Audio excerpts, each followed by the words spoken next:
5장 1절 말씀부터 9절 말씀까지 성경책을 꼭 펴세요. 앞에 자막이 있더라도. 그리고 9절을 보면 9절이 좀 애매하게 끝나요. 그래서 동그라미 앞에까지만 읽도록 하겠습니다. 설명 잘 들으셨어요? 네.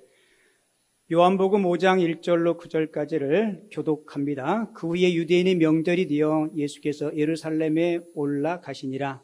예루살렘에 있는 양문 곁에 히브리 말로 베데스다 하는 못이 있는데 거기에 행각 5이 있고 그 안에 많은 병자, 맹인, 다리 저는 사람, 혈기 마른 사람들이 누워 물의 움직임을 기다리니 이는 천사가 가끔 못에 내려와 물을 움직이게 하는데 움직인 후에 먼저 들어가는 자는 어떤 병에 걸렸든지 낫게 되밀어라. 거기 38배 된 병자가 있더라. 예수께서 그 누운 것을 보시고 병이 벌써 오래된 줄을 아시고 이르시되 내가 낫고자 하느냐. 같이 읽습니다. 병자가 대답하되 주여 물이 움직일 때에 나를 못에 넣어주는 사람이 없어 내가 가는 동안에 다른 사람이 먼저 내려가나이다. 예수께서 이르시되 일어나 내 자리를 들고 걸어가라 하시니 그 사람이 곧 나아서 자리를 들고 걸어가니라. 아멘. 예수님의 수제자가 베드로인 것을 모르는 성도들은 없을 겁니다. 여러분, 베드로 생애 가운데 베드로의 생애의 뒤안길을 쭉 뒤돌아보면서 가장 실망스럽고 부끄러운 일이 있었다면 뭘까요? 아마 예수님을 3번 부인한 그 사건이 아마 베드로의 생애에 가장 치욕적이고 부끄럽고 가장 큰 실수였을 겁니다. 왜 베드로가 그때 예수님을 부인했을까? 아마 베드로의 마음속에는 예수님이 누구신지, 그리고 그분이 어떠한 능력을 있는지, 그 예수님에 대한 확실한 믿음, 담대한 믿음이 연약하니까 환경 때문에 예수를 모른다 하고 어떻게든지 그 어려운 환경을 모면해 보려고. 근데 베드로가 회복한 후에 여러분들이 알다시피 그 야사에 베드로는 거꾸로 십자가에 못 박혀서 순교했다 그러죠. 그는 목숨 바쳐 주님을 위해 헌신하다가 한 생애를 마감합니다. 그 베드로가 인생 말년에 기록한 성경이 있어요. 베드로 전서와 베드로 후서입니다. 근데 베드로 후서에서 이 베드로는 신앙의 후배들이 자기처럼 예수님이 누구신지 잘 몰라서, 예수님이 능력이 얼만큼인지 잘 몰라서 자신처럼 믿음 생활에서 퇴보할 것이 두려워서 베드로 후서 3장 15절에서 이런 교훈을 줘요. 너희 마음에 그리스도를 주로 삼아 거룩하게 하고 너희 속에 있는 소망에 관한 이유를 묻는 자들에게는 대답할 것을 항상 예비하라. 여러분, 베드로가 자신의 지난 과거에 소망에 관한 이유, 예수님이 내 인생의 유일한 소망이라는 사실을 놓치고 계집종 앞에서 예수를 부인한 그 사건을 기억하면서 내 신앙의 후배들은 누군가가 예수님이 누구냐고 물으면 담대하게 예수님에 대한 신앙 고백을 하면서 살았으면 좋겠다.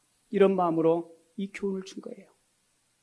제가 여러분에게 여러분 예수님이 누구신가요? 라고 물으면 아마 어떤 분은 자신 있게 예수님은 이러이러한 분입니다 라고 대답할 분도 있을 거고요.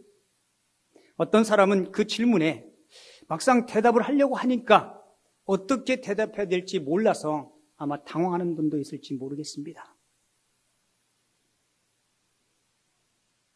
가끔 목사님 성경을 읽어야 되는 줄을 아는데요. 성경을 읽으면 참 이해도 어렵고 읽으면 졸려요.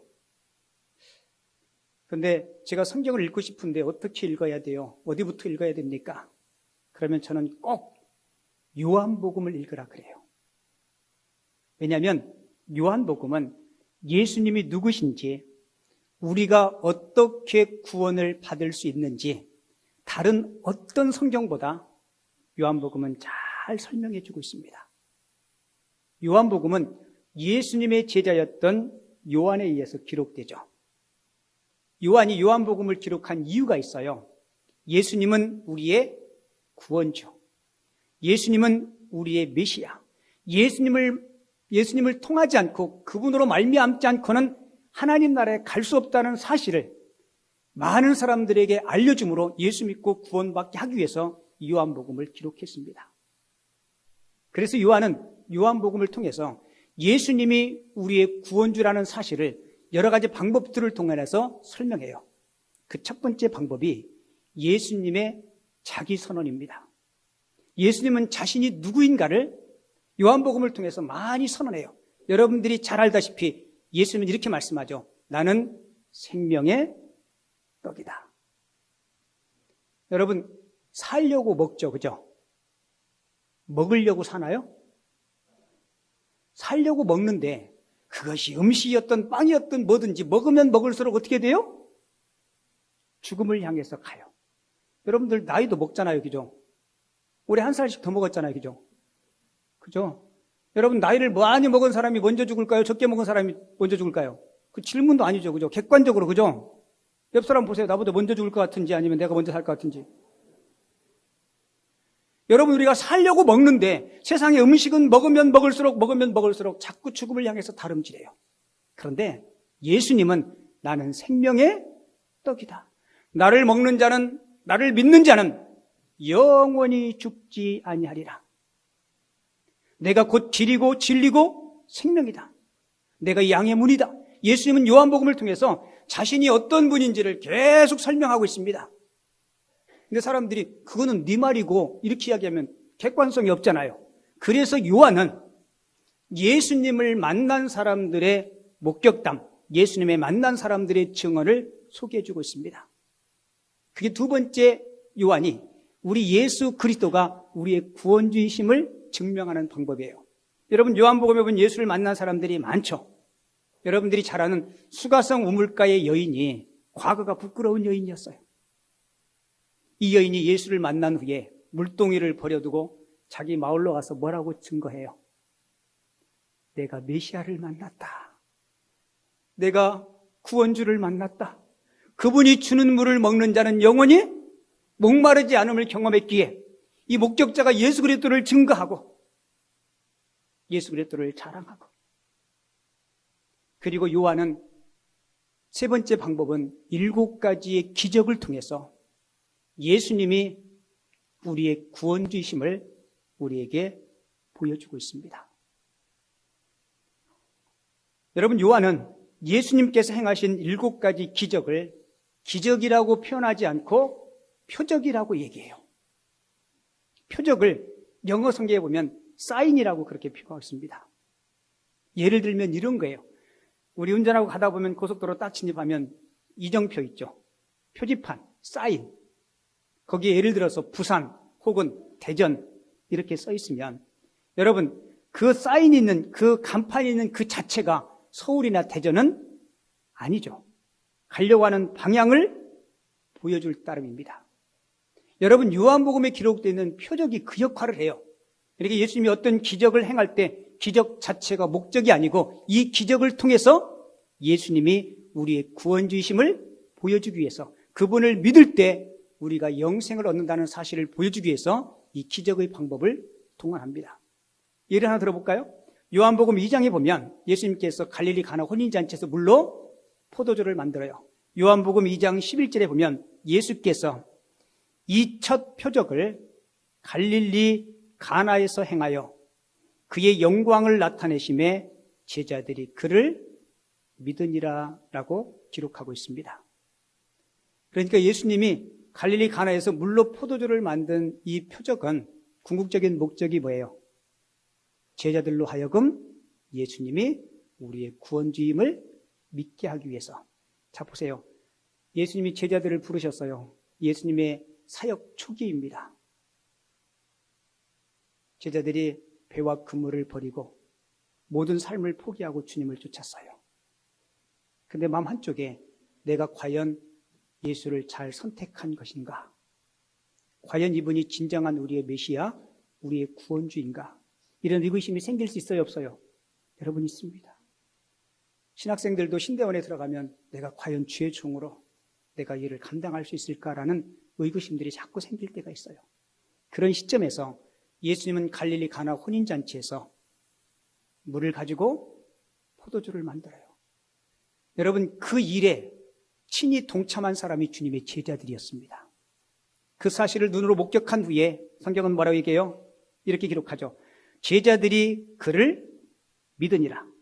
예수께서 이 첫 표적을 갈릴리 가나에서 행하여 그 영광을 나타내심에 제자들이 믿으니라 라고 기록하고 있습니다. 그래서 요한은 요한복음을 통해서 예수님 자신의 선언, 예수님을 만난 사람들의 목격담, 그리고 7가지 표적을 통해서 예수가 우리의 진정한 구원주라는 사실을 독자들에게 알리고 있습니다.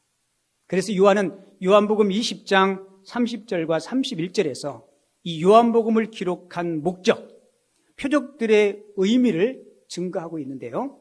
제가 한번 읽어드릴게요. 잘 들어보세요. 요한복음 20장 30절과 31절이에요. 예수께서 제자들 앞에서 이 책에 기록되지 아니한 다른 표적도 많이 행하였으나 오직 이것을 기록함은 너희로 예수께서 하나님의 아들 그리스도이심을 믿게 하려 하며 또 너희로 믿고 그 이름을 힘입어 생명을 얻게 하려 함이니라. 아멘이십니까? 요한은 요한복음을 왜 기록했는지 분명하게 명시하고 있어요. 그리고 7가지 표적들을 통해서 우리가 어떻게 구원함을 받을 수 있는지 그 구원에 대한 방법들도 우리에게 보여주고 있습니다. 요한복음 2장에 첫 번째 표적, 물로 포도주 만든 표적 있죠. 그때 예수님께서 제자들에게 이렇게 말씀해요. 예수님의 어머니가 제자들에게 무슨 말씀을 하시든지 그대로 하라. 자, 보세요. 이 표적을 통해서 우리가 구원받을 수 있는 방법은 예수님의 말씀을 통해서 구원받을 수 있다는 겁니다. 아멘이십니까? 만약에 그 사건에서 예수님의 어머니가 예수님의 말씀대로 하라는 그 말을 만약에 제자들과 종들이 순종하지 않았다면 여러분 그 아름다운 결과물은 없었을 거예요. 그리고 두 번째 표적이 요한복음 4장에 기록되어 있는데요. 왕의 신하의 아들을 고치는 표적이 기록되어 있어요. 요한복음 4장 50절에 보면 그 사람이 예수께서 하신 말씀을 믿고 가니라. 그러니까 이 표적을 통해서 우리들에게 주님께서 보여주시는 구원의 방법이 뭐예요? 믿음으로 구원을 받는다는 거예요.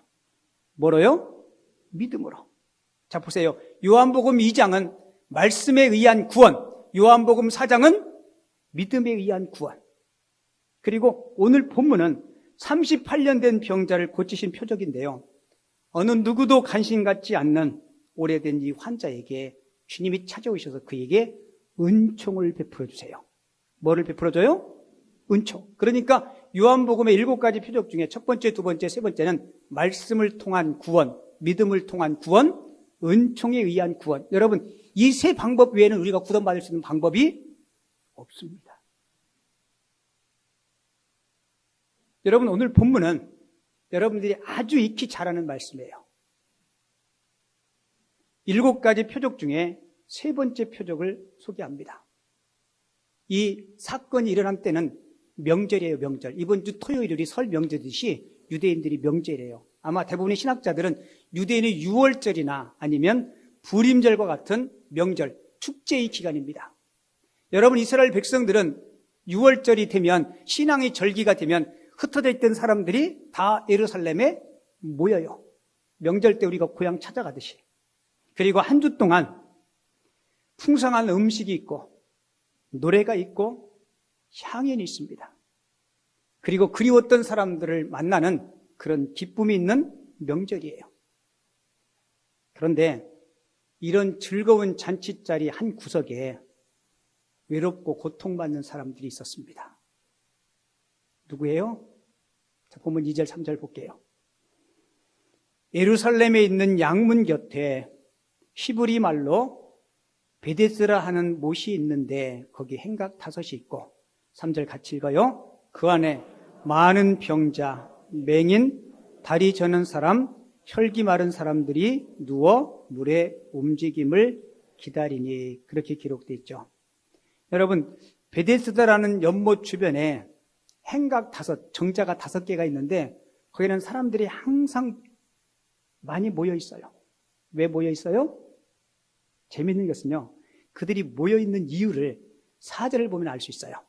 4절에 이렇게 기록되어 있죠. 이는 천사가 가끔 못에 내려와 물을 움직이게 하는데 움직인 후에 먼저 들어가는 자는 어떤 병에 걸렸든지 낫게 되밀러라. 그렇게 기록되어 있죠. 여러분, 병 낫기를 원하는 환자들이 그 연못 주변에 정자에 다 모여 있어요. 그 중에 한 사람이 누구예요? 38년 된 환자. 태어날 때부터 선천적인 질병을 가지고 태어났으면 38살 되었 거고요. 10살 때부터 아팠으면 아마 48살 됐을 것 같아요. 근데 천사가 가끔 내려와서 물을 흔들리면 들어가는 한 사람만 치유되는데, 자, 여러분 한번 생각해 보세요. 38년 동안 아팠으면 거동하기가 힘들었을 거예요. 그가 할 수 있었던 일은 누워있는 것, 그리고 누워서 누군가가 좀 덜 아픈 사람이 물이 움직일 때 뛰어들어서 그가 치유받는 모습. 그러니까 38년 된 환자에게 어쩌면 베데스다 연못의 치유는 그림의 떡이었을지도 모릅니다. 여러분이 베데스다라는 말은 원래 히브리어로 2개의 단어의 합성어예요. 벳이라는 단어와 헤세드. 그러니까 이 베데스다의 뜻은 같이 해볼게요. 자비의 집, 긍휼의 집, 은혜의 집. 방송실에 사람 있어요? 그 자막 왜 안 나와? 네, 방송실. 지금 다른 데가 예라가 생겼는지 제가 이거 자막을 성실하게 일주일 동안 준비했는데 지금 계속 안 나와. 이제 나왔네, 이제. 정신 바짝 차려야 돼. 이게 손발이 맞아야지. 내가 그렇게 신신당부했는데. 처음부터 다시 하겠습니다. 이게 원래 처음부터 자막이 나와야 되는데 내가 언제 나올라나 했더니 이제야 나왔어. 그래도 감사한 게 지금이라도 나온 게 얼마나 감사해요. 베데스다가 무슨 뜻이에요? 네, 자비 없었으면 방송실 오늘 나한테 깨박살 나는 거야. 자비 오늘 내가 설교하니까 내가 근데 보세요. 자비의 집, 또 무슨 집? 긍휼의 집. 근데 잘 보세요. 정말 공교롭게도 자비의 집, 은혜의 집, 긍휼의 집인 베데스다에는 진정한 자비가 없었다는 겁니다. 여러분, 최소한 자비 연못이라면 아무 때나 병든 사람이 들어가면 나아야 되잖아요.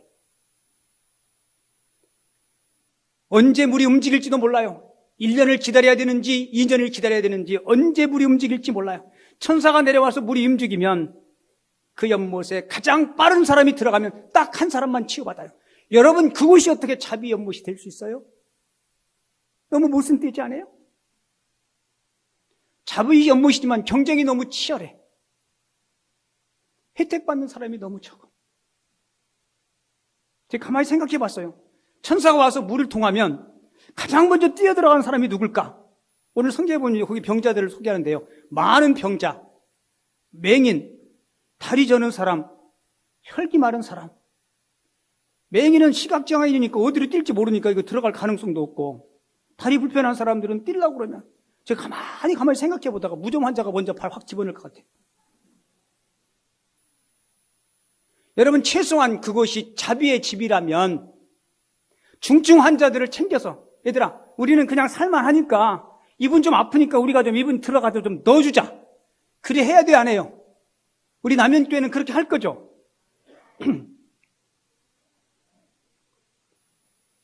만약에 최소한의 자비가 있어서 우리 그렇게 아비 귀환처럼 싸우지 말고, 아마 제 생각에는 물이 움직일 때 움직임이 끝날 때까지 한 명도 못 들어갈 가능성이 있어요. 왜요?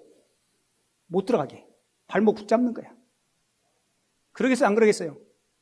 못 들어가게. 이놈 들어가려면 붙잡고 저놈 들어가려면 붙잡고, 여러분 한번 상상을 한번 해보세요. 상상을.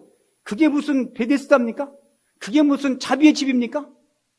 아마 전쟁터를 방불케 했을 거예요. 여러분 만약에 번호표를, 우리 그러지 말고 우리 번호표 받자, 번호표. 번호표를 받았으면 누가 먼저 1번 받을 것 같아요? 38년이나 기다린 이 사람이 받아야 돼요. 여러분 맞죠? 물론 40년 기다린 사람이 있을지 모르겠지만 여러분 저는 예수 믿는 저와 여러분들이 섬기는 교회는 진정한 베데스다가 되어야 된다고 생각합니다. 교회는 아픈 사람들이 모였어요. 행각 5에 있는 사람들처럼 아픈 사람들이 모인 곳이 교회입니다. 영적으로 다 아파요. 여러분 교회는 병원 맞죠? 그죠? 여러분 교회는 병원이에요. 영적인 환자들을 치유하는 병원이 교회입니다. 교회는 자비와 긍휼의 집이에요. 여러분 병원에 가면 누가 많아요? 왜요? 그렇죠. 여러분 병원에 가면 내가 아픈 게 부끄럽습니까? 의사 선생님이 부끄러운 치부 봅시다 그러면은 이거 부끄러워요 그래요? 천만의 말씀. 아무리 부끄러운 치부라도 다 드러냅니다. 그래야 살기 때문에 왜 이 등신아 그렇게 아파서 왔냐고 흉보지 않습니다. 땡판 모르는 사람들끼리 한 병실에서 4인실이든 6인실이든 함께 치료받고 건강해서 나가면 뭐라고 얘기해요? 2번 다시 아프지 말고 병원에서 보지 말자고. 먹을 게 조금 생기면 조금씩 나눠 먹고 서로 격려하고. 여러분 그게 병원이고 그게 교회고 그게 베데스다 연못이 돼야 돼요. 그런데 진정한 베데스다가 베데스다의 연못을 감당하지 못하니까 문제가 지금 있는 거예요. 여러분 김포 남현교회가 완벽하나요? 여러분들이 완벽하나요? 송 목사가 완벽하나요? 아니요. 가끔 성도님들이 목사님 제가 김포 남현교회가 건강한 교회라는 소문이 듣고 왔는데요. 보니까 건강하지도 않네요.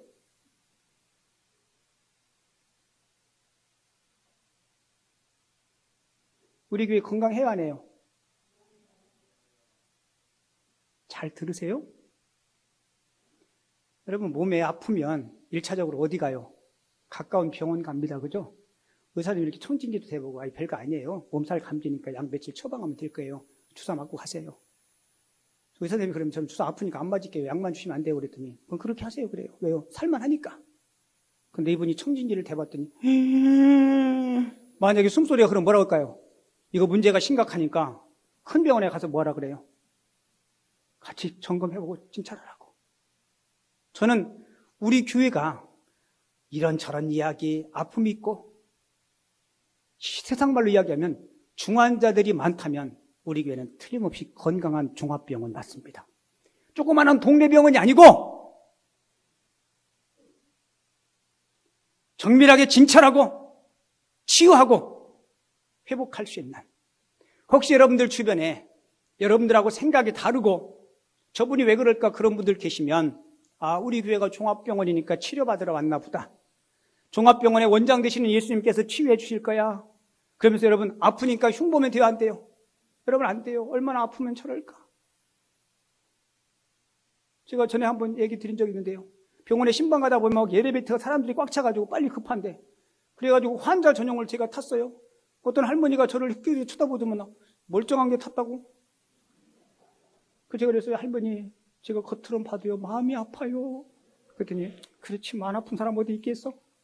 그렇게 얘기하더라고요. 여러분 저는 우리 김포 남현교회가 그 이름에 어울리는 참 베데스다가 됐으면 좋겠습니다. 우리가 그거 소망하고 그거 꿈꾸고 그를 위해서 기도하고. 여러분 38년 된 환자가 물이 움직일 때 연못에 들어가지 못한 이유, 중증 환자이기 때문에. 맞아요, 안 맞아요? 중증 환자임에도 불구하고 먼저 들어갈 수 있는 방법이 있습니다. 뭘까요? 돈이 많으면 사람들 사가지고 사람들 근접하지 못하게 다 막아버려. 들어갈 수 있어요, 없어요? 있습니다. 권력이 있어서 힘으로 사람들을 막으면 들어갈 수 있어요. 근데 이분은 38년 동안 몸도 아파서 움직이기도 힘들고 돈도 없고 백도 없고 아무것도 없어요. 여러분, 그 신세가 얼마나 처량하겠어요. 가끔 물이 동하면 들어가서 치유받는 사람들을 보는데 이거 완전히 그림의 떡이라. 근데 어떻게 38년 동안 그 자리를 지킬 수 있었을까? 여러분, 그가 할 수 있는 일이라고는 누워서 치유되는 사람들을 구경하는 겁니다. 아마 어떤 사람 같으면 차라리 가지 말자. 왜요? 더 절망스러우니까. 근데 38년 된 이 환자는 절망 속에서도 절망하지 않았다는 겁니다. 절망 속에서도 절망하지 않는 분명한 이유가 있었으니까 38년 동안 버티고 그 자리를 지킬 수 있었던 거예요. 여러분, 그 비결이 무엇이었을까요? 그에게는 믿음이 있었습니다. 언젠가 하나님의 때가 되면 친히 하나님께서 하나님의 방법으로 나를 치유해 주시겠다는 믿음이 그에게 있었어요. 그래서 어떻게 아냐고요? 여러분, 이 사람이 치유받죠? 예수님께서 자기를 치유해 주신 분이 누구신지 몰라요. 그리고 치유받고 가장 먼저 간 곳이 어딘지 아세요? 성전에 갔습니다. 14절 보세요. 그 후에 예수께서 성전에서 그 사람을 뭐 했다 그래요? 만났다라고 이야기하고 있죠. 여러분, 주님께서 하나님의 때가 되었을 때 베데스다를 찾아오십니다. 그리고 재밌는 거는요, 거기에 환자들이 많아요. 근데 유독 예수님의 시선은 누구에게 머물러요? 자, 성경 한번 볼게요. 5절 볼게요. 38배 된 병자가 있더라. 예수께서 그 누운 것을 뭐 하셨다 그래요? 보시고 병이 벌써 오래된 줄을 아시고 이르시되 내가 낫고자 하느냐라고 묻죠. 여러분, 왜 그 수많은 환자들 가운데 예수님은 38년 된 이 환자에게 시선을 고정하셨을까? 여러분, 이 38이라는 숫자가 참 의미가 있어요. 여러분은 38 그러면 뭐가 생각나요? 38 광땡?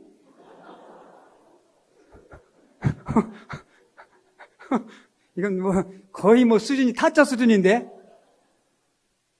여러분은 38 그러면 광땡 말고 따라지도 있다고 그러던데? 우리가 흔히 이스라엘 백성들이 출애굽을 하고 40년 동안 광야 생활했다 그랬죠. 정확하게는 40년이 아니고 38년을 방황합니다. 그래서 이 38년의 숫자는 방황과 그리고 절망의 숫자를 이야기해요. 여러분, 생각해 보세요. 한두 해도 아니고 38년을 질병과 싸웠으면 얼마나 몸이 망가졌을 거예요. 근데 예수님은 예수님이 아니고는 회복될 수 없는 그에게 시선을 고정시킵니다. 솔직히 우리가 한평생을 살면서요, 가장 고통스러운 게 있다면 뭘까요? 아마 몸의 질병일 거예요. 돈이 없는 것도 고통스러운데요, 그거보다 훨씬 더 고통스러운 게 질병입니다. 여러분, 한평생을 살면서 질병 없이 산다는 것은 쉬운 일이 아니에요. 사랑하는 성도 여러분, 이제 이번 주 토요일이 음력 새해인데요. 2020년도 한 해 동안 살면서 어떤 병이 여러분들을 엄습하지 못하도록, 혹여나 어떤 질병이 있다 할지라도 우리 예수님과 여러분들이 믿음을 통해서 병고침 받고 건강하게 지낼 수 있는 축복이 있었으면 좋겠습니다. 이 38년 된 병자는 38년 동안 믿음이 있었는데 누군가가 와서 가장 먼저 물이 동할 때 나를 연못에 넣어주리라는 그런 기대가 있었을 겁니다. 근데 재밌는 것은요, 우리 예수님께서 오셔서 그의 몸에 물 한 방울도 묻히지 않고 그를 치유해 주셨다는 거예요. 아멘이십니까? 여러분 보세요. 38년 된 환자가 깨달은 게 뭘까요? 아, 나의 치유는 하나님이 정하신 때 하나님의 방법대로 나를 치유해 주시는구나.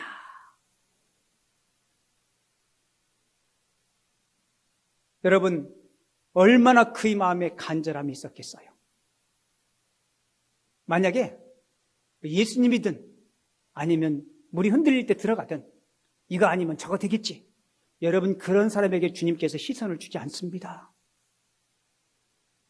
38년 된 환자는 오로지 주님이 아니고는 예수님도 좋고 세상도 좋고, 여러분, 그런 자세와 그런 태도가 아니었어요. 여러분, 복음서에 보면 12회를 혈루증으로 앓았던 여인이 나오죠. 이 여인이 간절한 소망이 뭐예요? 내가 예수님의 옷자락이라도 잡으면 내가 치유될 수 있겠다. 그 간절함으로 예수님의 옷자락을 잡습니다. 여러분, 잘 들으세요. 나의 간절한 믿음이 주님의 능력을 내게 끌어들이는 힘이 있음을 기억하시기 바랍니다. 이래도 더고 저래도 여러분, 주님 안 하세요? 아무것도 안 되는 그런 상황 속에서 주님만을 바라볼 때 주께서 역사하실 줄을 믿습니다. 여러분, 베데스다는 사람을 기다리게 하는 연못이었어요. 그런데 참 베데스다이신 우리 예수님은 직접 찾아오시는 연못이었습니다. 베데스다는 조금이라도 더 힘 있는 자, 돈 있는 자, 도와줄 사람들이 먼저 들어가는 것이 베데스다 연못이었어요. 그런데 참된 연못인 우리 예수님은 가장 힘없고 돈 없고 중한 질병이 있는 그들에게 참된 연못이 되심을 꼭 기억하시기 바랍니다. 여러분들이 신앙생활하면서 이런 놀라운 체험들이 좀 우리 삶 가운데 있었으면 좋겠어요. 우리도 솔직히 인생 살다 보면 육신이 아프고 사업도 힘들고 관계도 힘들고 차디찬 겨울 같은 어두운 밤과 같은 그럴 때를 지날 때가 있어요. 여러분, 그럴 때 앞문이 막히고 뒷문이 막히고 좌우문이 다 막혀도 우리를 도우시는 참 베데스다 되시는 하늘문이 열렸음을 꼭 기억하시기 바랍니다. 내가 주님 이름을 부르기 전에 주님이 먼저 나를 찾아오시고 따뜻한 사랑의 손 내미실 줄을 믿습니다. 우리가 부르는 복음송 하나 있는데 그것 좀 같이 한번 불렀으면 좋겠어요. 주님이여 이 손을 꼭 잡고 가소서. 이 예수님의 사랑을 아주 잘 표현한 노래인데요. 우리 같이 한번 이 찬양 한번 불러볼게요. 주님이여 이 손을 꼭 잡고 가소서.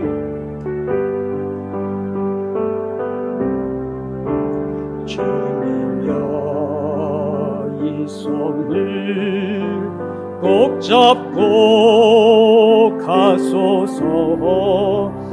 약하고 피곤한 이 몸을 폭풍을 흑암속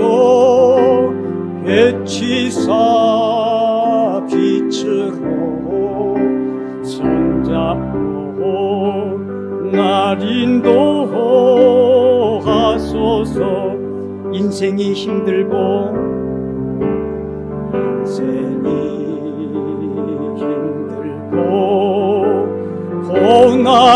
고난이 겹칠 때 주님여 날 도와 주소서.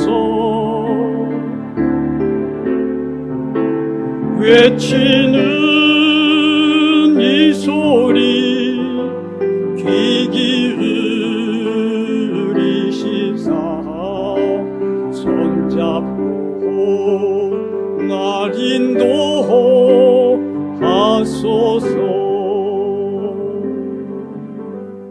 할렐루야. 여러분, 우리 예수님은 힘없고 외로운 인생들을 찾아오십니다. 그냥 하염없이 기다리시는 주님이 아니라 저와 여러분들이 힘들고 어려운 삶의 현장에 주님은 꼭 찾아오십니다. 그 따스한 주님 손잡고 힘있게 일어설 수 있는 하나님의 사람들 다 되어줄 수 있기를 주님의 이름으로 축원드립니다.